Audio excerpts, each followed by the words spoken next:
มาแขวงกัตตปือเมืองสัเสถาว่าที่มาเบิ่งธาตุปนไว้กระดูกเจ้าสัเสถาธีราชกษัตริย์ลาวเขาผู้สร้างนครหลวงเมืองจันทร์เพิ่นมาสร้างนครหลวงเมืองจันทร์1565 1566ย้ายเมืองหลวงจากเมืองเชียงทองจากหลวงพระบางมาสร้างเมืองจันทร์ตามการสอบถามเพิ่นบอกว่าวัดตัวนี้กับเจ้าสัเสถาธีราชก็เคยสร้างแต่ว่าบ่ฮู้สร้างน้อยสร้างหลายแต่บ่แม่นบ่อนเก็บกระดูกเพิ่นบ่อนเก็บกระดูกเพิ่นอยู่วัดธาตุบ่แม่นวัดนี้แล้วก็สิได้ลุงที่เราออกเฟซบุ๊กนั้นไปถามเมื่อกี้เราตายแล้วลุงที่เราเอาเก้งที่ออกที่เจ้าของอัดไว้นะเราตายปีกายนี้คือเรามาเราที่ไปถามเราได้นี่ตั้งใจที่ไปถามเราวัดอยู่ทางหลังเขากายมาวัดที่เพิ่นกระสร้างแต่บุญว่าเพิ่นสร้างน้อยสร้างหลายจะใส่สานะแต่ว่ากระดูกของเราอยู่วัดนั้นอยู่วัดทัดก็เลยออกไปเบิ่งตอนนั้นลุงนั้นถ้าผู้เราเล่าประวัติเราตายได้เกือบปีแล้วท่าน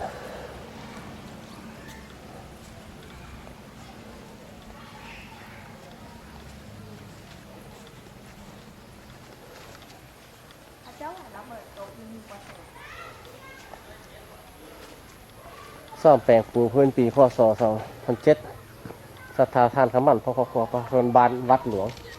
ตัวคนอยู่วัดทัดพุ่นเป็นวัดหลวง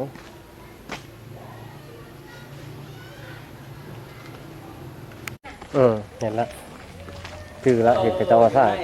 สบายดีรู้จักว่าอยู่นี่มีว่อนธาตุของพระเจ้าไสเสถาก็เลยอยากมาเยี่ยมมาชมมาแต่นครหลวงคนนั้นนี่นะมาแล่นซอกหาเมื่อกี้กายไปวัดนั้นกายไปคนบัวทักเขายินดีเนาะเพราะว่าเห็นอยู่ในเฟซบุ๊กเห็นพอเท่านั่นนะคนเว้า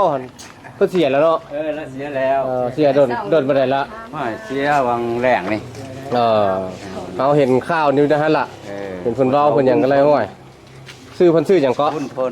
คือเพิ่นทนอายุจะเพิ่นจักปีเพิ่นเสียครับมา70 ปลายเนาะของเราหัวงอกพุ่นน่ะเนาะตอนนั้นโดยอยู่ในลูกค้าเข้าไปไหว้เพิ่นเนาะบ้านมาถึงอันวัดนี่ชื่อวัดธาตุเนาะบ้านนี่เด้ชื่อบ้านหยังบ้านวัดธาตุเนาะยังมีไผได้พอผู้เฒ่าผู้แก่ผู้เหลือผู้ฮู้จักตำนอกตำนานอันนี้แด้มีนั่นไม่มีเล่าให้ฟังมึงเลยรู้เป็นจังได๋เติมพอให้ลูกให้หลานได้ข้อมูลเก็บไว้ได้วายอะไรจังหวะก็ได้วายอะไรจังหวะก็ได้วายจังหวะเนาะสนาวขอบใจต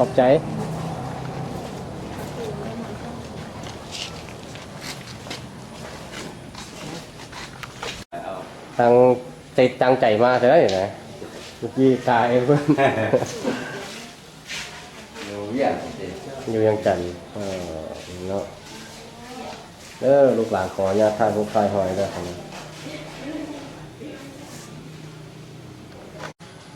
ตัวนี้เขาเฮ็ดได้โดนเป็นอะไรนะอันนี้วะเด็ดวังแรงเนาะตอนที่เขาเจ้ามาสัมภาษณ์คนลุงคนนั้นเขาท่านได้เห็นตัวนี้เพิ่นแหกราคาก็เห็นเราซีใส่ท่าตัวนี้นะแล้วต่อมาก็เห็นการนอกการนำมันอย่างลงมันไม่เปิดว่ามาเฮ็ดกับเปิดอันนี้วะไม้อย่างนั้นใหญ่ประธานประเทศแล้วเป็นของลุงจุ่มมาเฮ็ดเองเนาะกับบริษัทหวังแองเวียดนามขึ้นสวยเรือซึ่งส่วนเหลือของเวียดนามกับลุงจุ่มเนาะเปิดได้จากเดือนนี่ชื่อวันที่เปิดบ่วันที่เปิดเดือนก็ลืมบ่ชื่อแต่ว่าได้จากเดือนประมาณจากเดือนมงจักเดือนละรัดเพิ่นเปิดอันนี้จักเดือนละมาฮอดปัจจุบันเปิดเฮ็ดอันนี้นะก่อสร้างเริ่มเดือน3ปีกายนี่มั้ง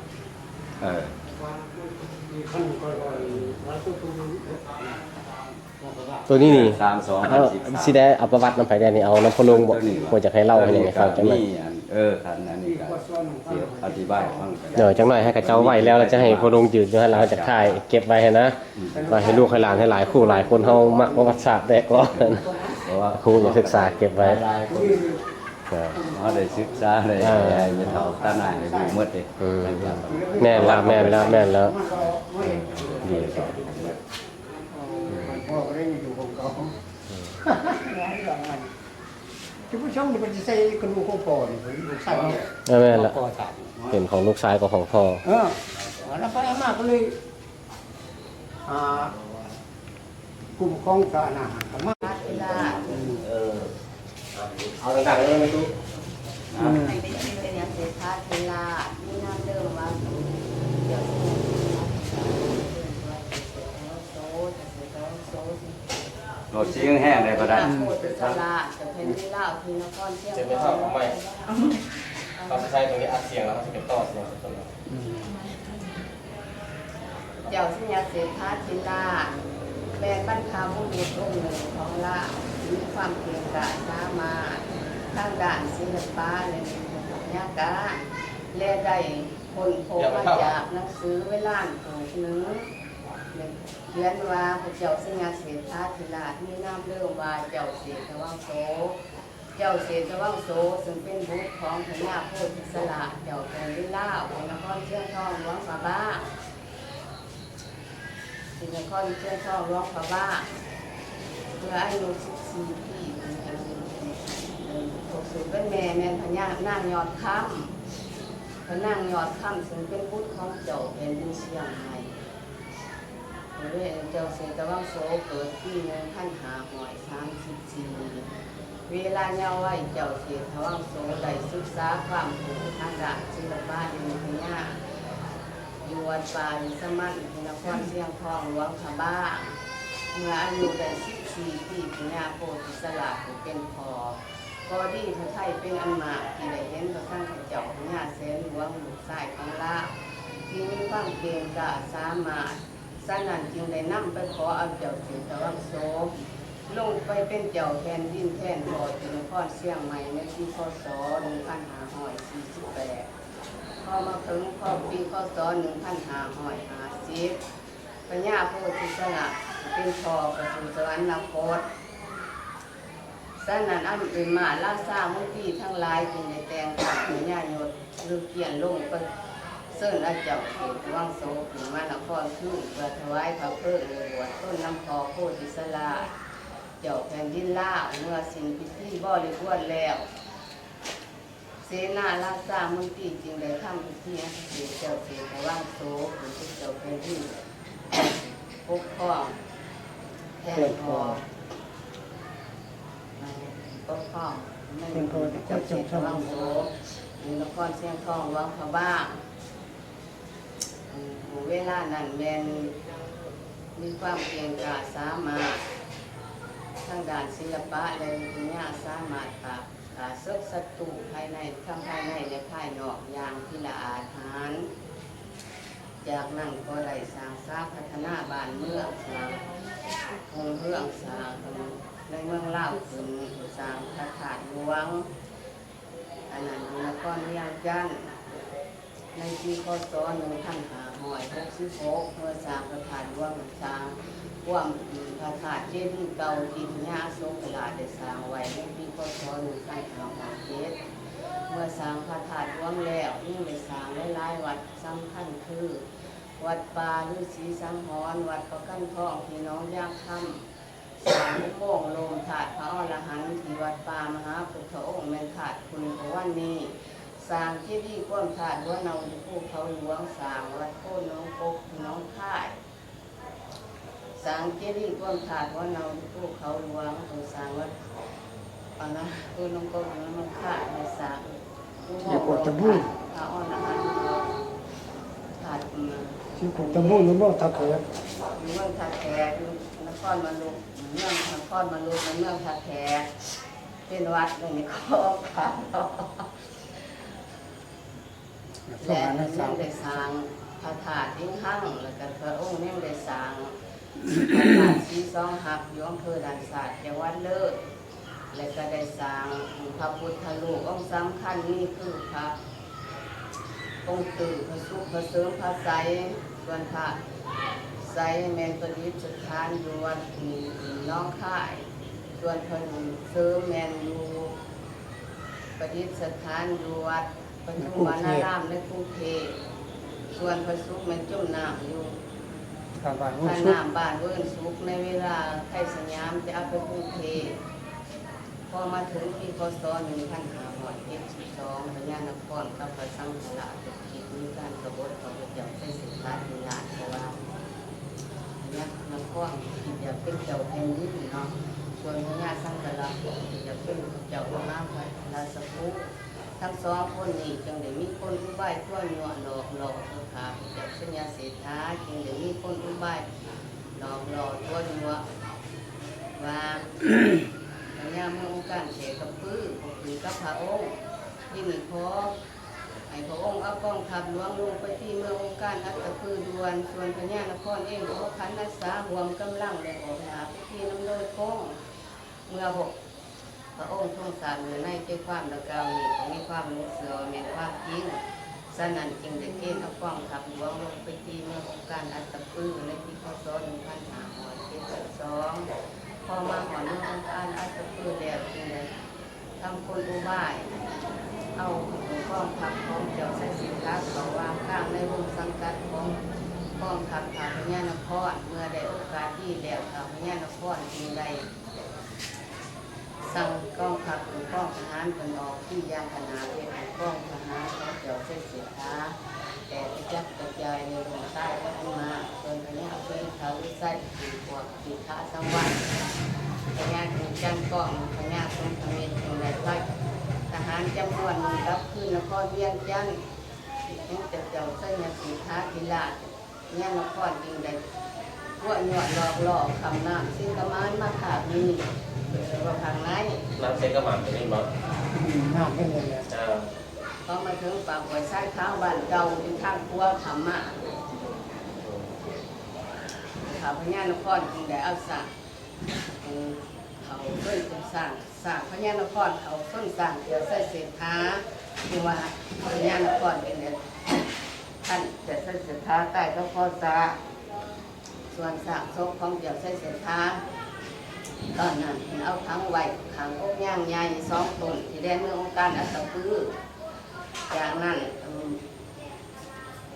กระเป๋าข่าวว่า ออกปากจากผู้ใด เป่าข่าวอากุศลว่าขาออกจากปากผู้ได้ว่าพญานครขาจะกัดข้อผู้นั้นดีแล้วก็ กับขาวกุศลวัดเจ้าจึงได้ พ ติด ญาน ขา ครนี่หายสาบสูญเด้ว่าบ่ให้ว่าเพิ่นขาถ้าให้บอกจะกัดข้อทิ่ม เพิ่นปินหลับ จะใส่เสียทางใต้แห้งสร้างคำเลือดอาบ38 ปีตามประวัติเนี่ยองค์นี้เนี่ย3 คนโอรส3 คนที่หนึ่งคือว่าพระมเหสีพระนาง3 สีพระนาง3 สีซึ่งเป็นบุตรของพญาเมืององค์การอัตตปือที่2คือว่านางมเหสี รอเมืองเจ้าจะท่า เอา รอ พ เมือง น้องเรื่องซึ่งเป็นบุตรของเจ้ามาเฮ็ด เจ็บที่ได้ เทพธิดาทั้งนางเทพธิดาซึ่งเป็นบุตรของพญาสุรินทราลุไส้ ผู้ที่ เมื่ สาม อเจ้าไส้เสถาสู่สวรรคตแล้วพญาสุรินทราลุไส้ได้เป็นราชการแทน2 ปีคือปีพศ1572ถึงปีพศ1574ก็พอดีเมื่อพระสาวดี พม่า ทางมหาได้มาที่อำเภอเวียงจันทร์เป็นถักที่3จับพญาสุรินทราลุไส้ได้ข่าวพนมเรื่องไปประเทศพม่าส่วนข่าวพระไส้ได้ลบขึ้นมาอยู่เมืององค์การอัตตปือพอมาถึงปีพศ1574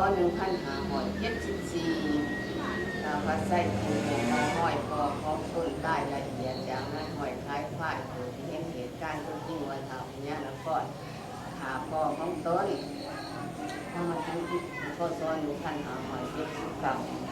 ข่า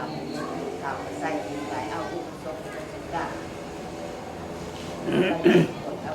คอของต้นเขามาไว้มันไปดีสถานในสถานนี้มันแค่นี้จากนั้นด้วยความเจ็บแขนแค้นคอข่าวพระไส้จึงได้ปุ๊บระดมภัยเมืองการไป3,000 คนและประกาศต้นถือว่าข่าวพระเจ้าเสด็จท้าศิลายังมีชีวิตอยู่ต่อไปก็พญานครขึ้นเฮ็ดแห่งซานี่เป็นข่าวหรือซาลือไปถึงหูขามหาอุปราชก็โลกที่จะพระเจ้าแผ่นดินอย่างตัวต่อมากองทัพของเขาพระไส้จึงได้ยกพลทหารมาตีเอาเมืองหมันเมืองกำทองเมืองเหนือเมืองใต้ แต่ทีนี้คนที่เหงาไปถึงเมืองเลี้ยงปลูกแล้ววังไปปลูกปล่อยเอาเมืองเลี้ยงจันทร์เป็นใดเคยเท่าพระไส้เป็นใดนำเอาแม่พระนาคสามสีกลับมาเมืององค์การอัตตปือคืนก็มาสร้างพระธาตุใหญ่ใส่กระดูกพ่อของต้นหรือพันธุ์แก้ขึ้นนั่นก็เลยที่สัตว์ ทางแบบนี้เนาะ จ้า ทางใหญ่แบบนี้เนาะ จะเอากระดูกดีคอดีใส่ถาดใหญ่ เก็บกระดูกคอได้ใหญ่แบบนี้ บัดนี้ผู้ที่อยู่ต่อมาก็เลยคือการขาดกรรมของกลุ่มพวกชาวพญานครหลอกฟ้าเทวทาผู้ใส่แห่งก็ได้เสียชีวิตอีกแต่ว่าอุปสมบทสิกาทั้งหลายแห่งใดตกลงกันอัตบุชาวผู้ใส่แห่งเขาได้ทานใหญ่อีกแต่ว่าในสร้างเอื่นกันว่าถาดเขาใส่มาหอดปัจจุบันนี้ส่วนกระดูกของพระเจ้าใส่เสียงท้าผมเป็นพอที่แท้มันยังประดิษฐานอยู่ฐานหน่อยๆเดาแต่ว่าซึ่ง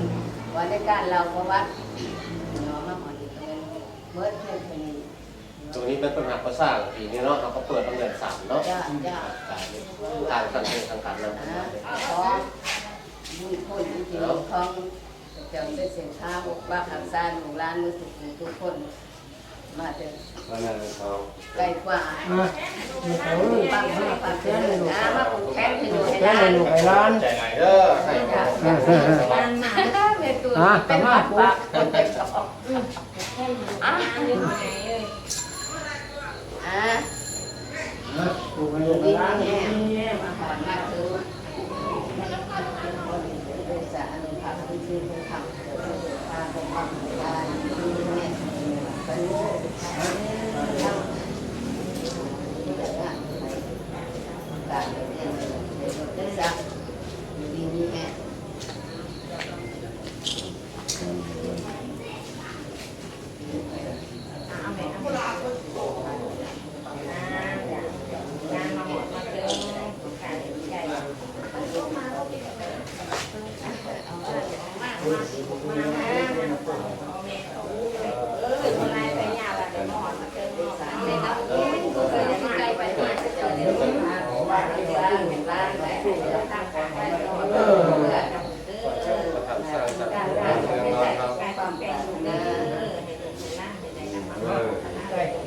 เขาสบายได้ไปก็ได้เป็นคนใส่สุดท้ายที่ละมีกรณีคุณสมมาปกป้องหลานลูกหลานลูกหลานอยู่ทั้งเยี่ยงจันทร์ได้จังมาถึงเขาไปช่วยศาสนาสิ่งใดก็ได้สมเงินมา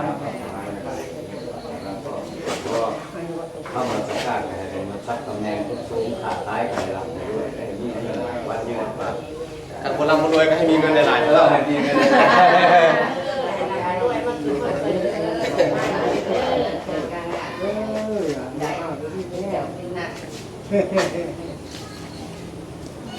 หมือน